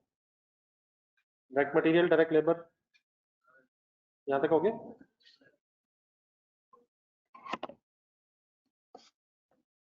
ये जो हेडिंग्स मैंने लेफ्ट साइड पे लिखी है साथ साथ एक्सप्लेन करते हुए समझ आती है। Total variable production cost, total variable cost excluding commission, commission, commission कौन सा खर्चा है?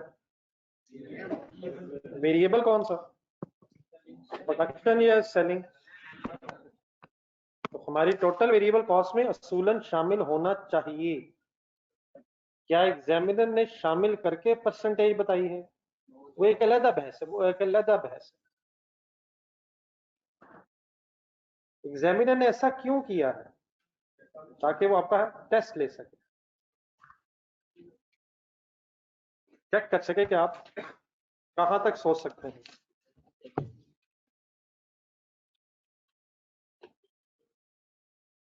जी नोटेड प्लीज जर्नलिस्ट।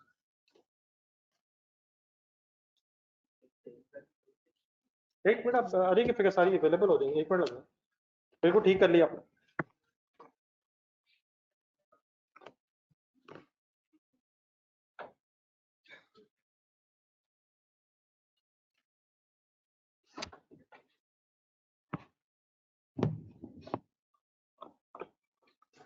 इस तरह कीजिएगा, ये डाटा देख के जरा आई और वी प्लस की जो जो फिगर्स अवेलेबल हैं वो जरा लिख लें। क्या इस वक्त वैसे हम कंट्रीब्यूशन निकालने की पोजीशन में है? नहीं, इस वक्त विदाउट एनीथिंग एल्स जो डाटा भी अवेलेबल है इसमें क्या क्या मिसिंग है? सेल प्राइस मिसिंग है, कमीशन मिसिंग है, ना वेरिएबल कॉस्ट टोटल हुई है। परसेंटेजेस यूज हो जाएंगी लेकिन अभी इस वक्त सारी फिगर्स रेडीली अवेलेबल नहीं है। पहले जो अवेलेबल फिगर्स हैं आई और वी प्लस की वो भी फिगर्स ढूंढ के लिखना। वेरिएबल कॉस्ट जो जो अवेलेबल है 100 के अगेंस्ट है 98 और 97, नहीं 97, 98, 97 जो डाटा अवेलेबल है वो कंप्लीट करना। 13, 12, 23 के सामने 19, 16, इसका सम हो जाएगा 130, 125, 8 और 10, 8 10 मिला के 138, 135। जर्नलिस्ट आप भी इकट्ठे हो यहाँ पे। ये बड़ा वो भी करते हैं वक्त।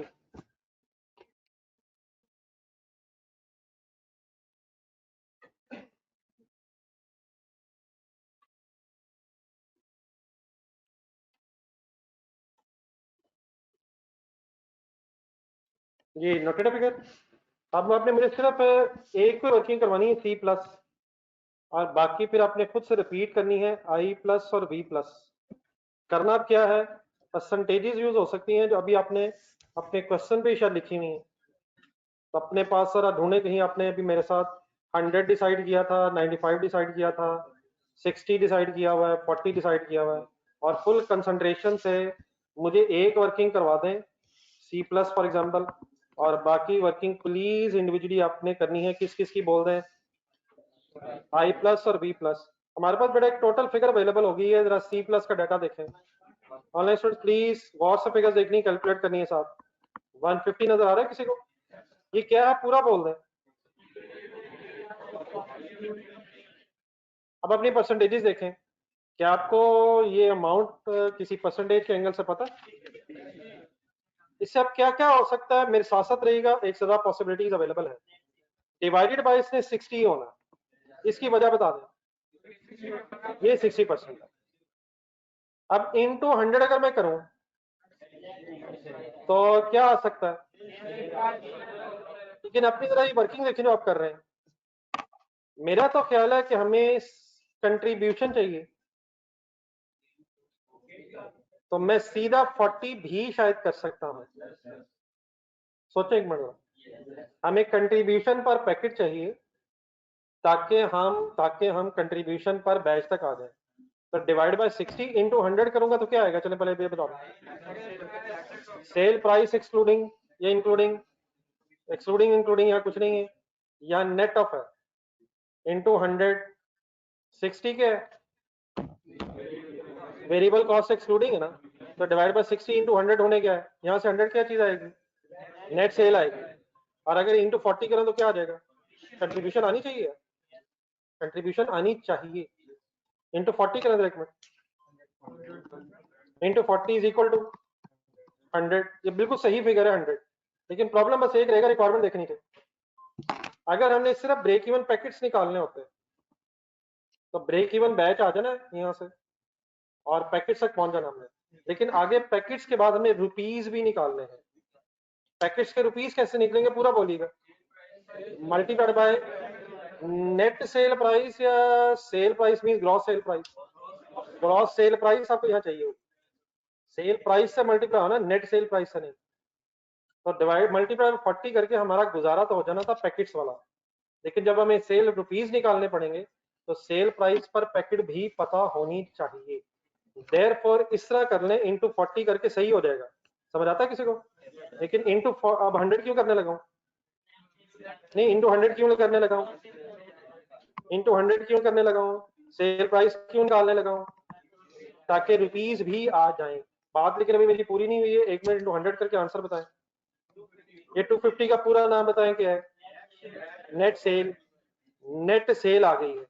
अब ये नेट सेल यूज करें पिछली रेशो में जो कमीशन वाली है, इस 250 को अब ग्रॉस सेल तक कैसे लेके जाऊं, और प्लीज अडी डिवाइड बाय सर, अब डिवाइड बाय 95 का मतलब क्या हुआ, ये किस परसेंटेज के एंगल से 95 है, कमीशन वाली परसेंटेज के एंगल से ये 95 है, कंट्रीब्यूशन मार्जिन की परसेंटेज में ये 100 था, कौन सा 100 कहां जाके 95 हो गया, कंट्रीब्यूशन मार्जिन वाला 100 कमीशन की परसेंटेज में 95 हो गया है, और इंटू 5 करके क्या आ सकता है, और इंटू 100 करके अब क्या आ जाएगा, कौन सी सेल, फाइनल आंसर बता दे, राउंड अप करने जहां होना है। 263.16 पे बात खत्म हो रही है शायद, ये क्या निकल आया, मुझे बात जरा पूरी कर लेने दे एक मिनट जरा। 263.16 की वर्किंग समझ आ गई, ये ऑनलाइन स्टूडेंट्स आपको क्लियर हो गए।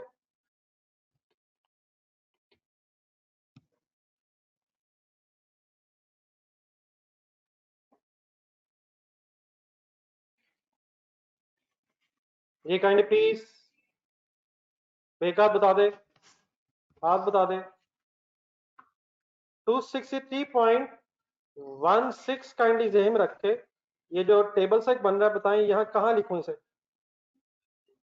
नहीं मैं 263.16 लिखूं कहाँ, सेल प्राइस पर पैकेट आ गई, नेट आ गई, वही आ गई जो होनी चाहिए, वही आ गई जो होनी चाहिए। 263.16 में से कमीशन लेस हुआ सजी हुआ हुआ सर, हो गया है, हो गया है, इसका 5% से मल्टीप्लाई करें,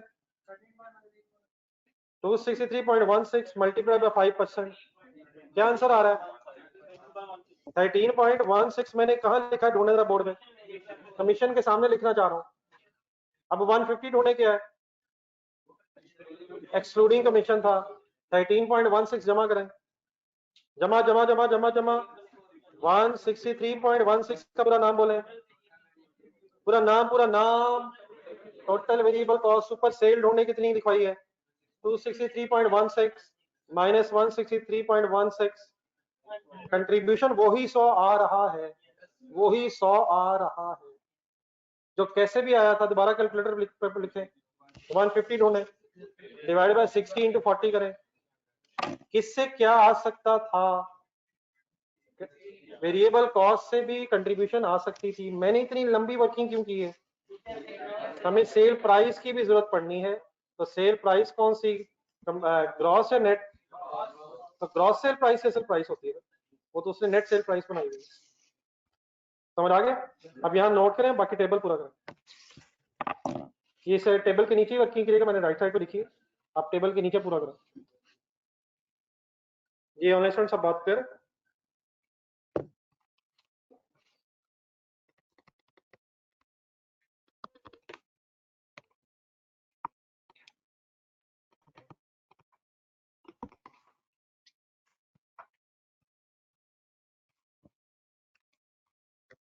तो क्वेश्चन में कोई एक ही फिगर होती है जिसको अगर सही यूज कर लिया जाए तो क्वेश्चन कंप्लीट हो जाता है।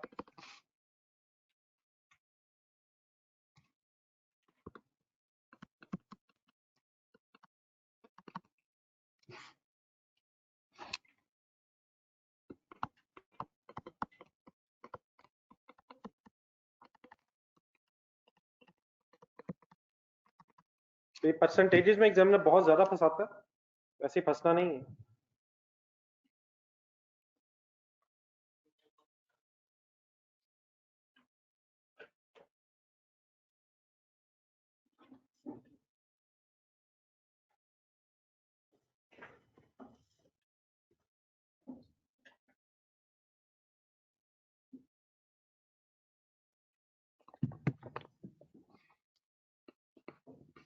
ये जज्बा चाहिए सर।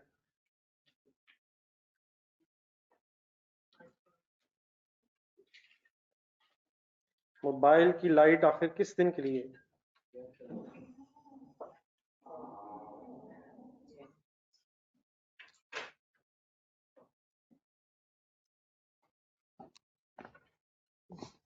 ये ऑनलाइन स्टूडेंट्स साथ है, ये वर्किंग कर रहा है कोई? कहाँ तक पहुंचा?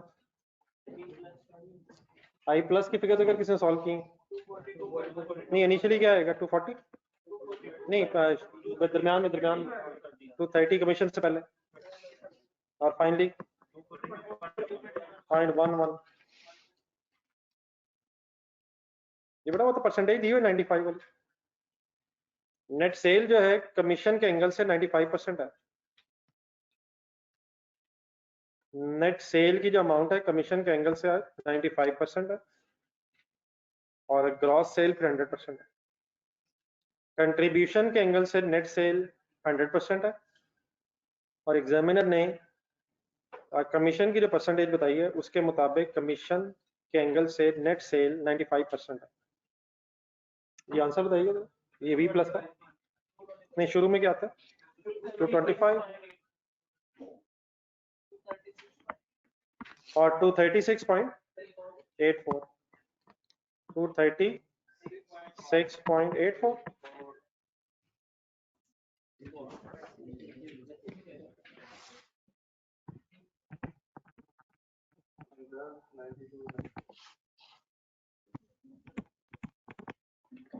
ये कमीशन वगैरह फाइनल करें, कंट्रीब्यूशन निकालें, कंप्लीट करके उठी गए यहाँ पे।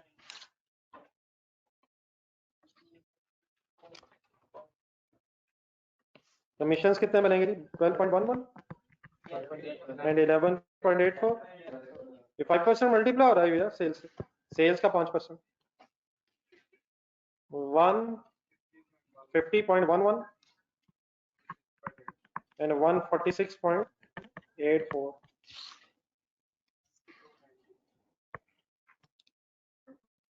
नेट ऑफ करें, कमीशन कंट्रीब्यूशंस बनेगी 100, 92 और 90 इकट्ठे हो गया।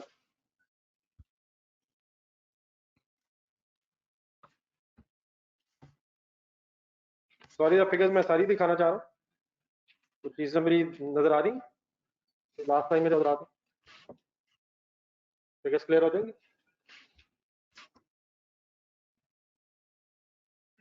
ये हो गया यहाँ तक? जिनका हो गया जरा सोचें क्या रह गया। कंट्रीब्यूशन पर बैच बनाए यहाँ से, जेन मिलाए। हाँ जी, सेल मिक्स ढूंढने क्या है, करें करें, माइंड अप करें, खुद से फाइनल करके मुझे बैचेस बताएं। 956 आ जाएगा। 956 को यूज करें, कहाँ करना है?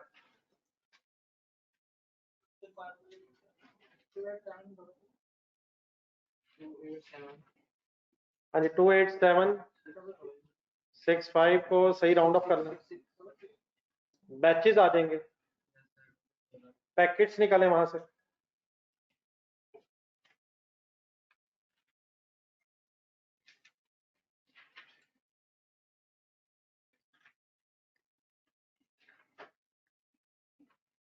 जी, वेटिंग फ्रॉम साइड जो हजरात अभी ये टेबल बना रहे हैं, जी ऑनलाइन स्टूडेंट्स, ये टेबल की फिगर्स कंप्लीट होगी। डेफिनेटली सर, ये चीजें जो है सिंपल तो नहीं है, टाइम मांगती हैं, कंसंट्रेशन रिक्वायर करती हैं, प्रैक्टिस करनी पड़ती है। आई होप कि आप इस चैलेंज के लिए रेडी हैं।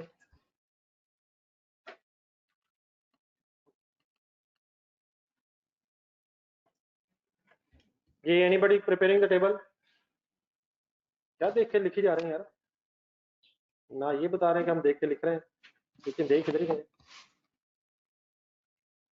जी कंट्रीब्यूशन पर बैच नहीं करवाएंगे, तरीका बोल दे बस। क्या मल्टीप्लाइड बाय क्या? Contribution per multiplied by sale mix. क्या करूं? 100 into 5, 92 into 3, 90 into 2 is equal to दबाएं 950 पर लिखवाएं। Per batch containing how many packet?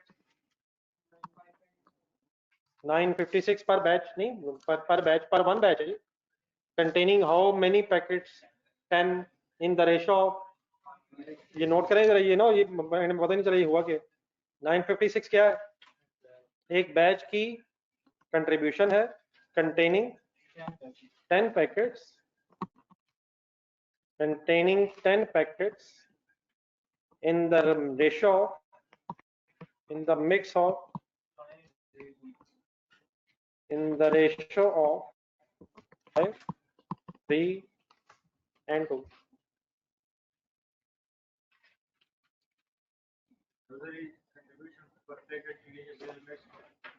जी जी ठीक है, मतलब वर्किंग का स्टाइल आपका अपना। वर्किंग का यहाँ कोई फॉर्मेट नहीं है, फॉर्मूला आपने लिखा है, उस फॉर्मूले की फिगर्स ढूंढ रहे हैं आप। तो वर्किंग का कोई तरीका दूसरा भी हो सकता है, बस एहतियात ये रखनी है कि आपकी गैर मौजूदगी में अगर कोई देखना चाहे आपने क्या किया है तो वो नाकाम ना हो जाए। वो कोशिश पूरी करेगा, नाकामी कहीं खुदा न खासा से ना हो जाए। अगर आप ढूंढ लेंगे सही तरह तो इंशाल्लाह एग्जामिनर भी ढूंढ लेंगे। जी 956 आंसर है हमारा इस चीज का। अब क्या करना है यहाँ से? 956 को यूज करें यार, बैचेस बताएं। 28766 पे शायद राउंड ऑफ हो रहा है। अब यहाँ से क्या निकल आएगा? पैकेट्स वर्ड लगा लें, पैकेट्स निकलाएंगे 532 से मल्टीप्लाई हो गए, और फिर जब पैकेट्स आ जाएंगे तो फिर क्या करेंगे? मल्टीप्लाई बाय सेल प्राइस पर वर्ड ध्यान रखें। Cell price means he gross होकर, तो मल्टीप्लाई बाय सेल प्राइस करके कहां तक पहुंच जाएंगे आप? ब्रेक इवन रुपीज भी आ जाएंगे। चलिए अब ये लास्ट स्टेप रह गया, मैं नहीं लिखना चाह रहा, घर से आप कंप्लीट कर लेंगे मेरा ख्याल।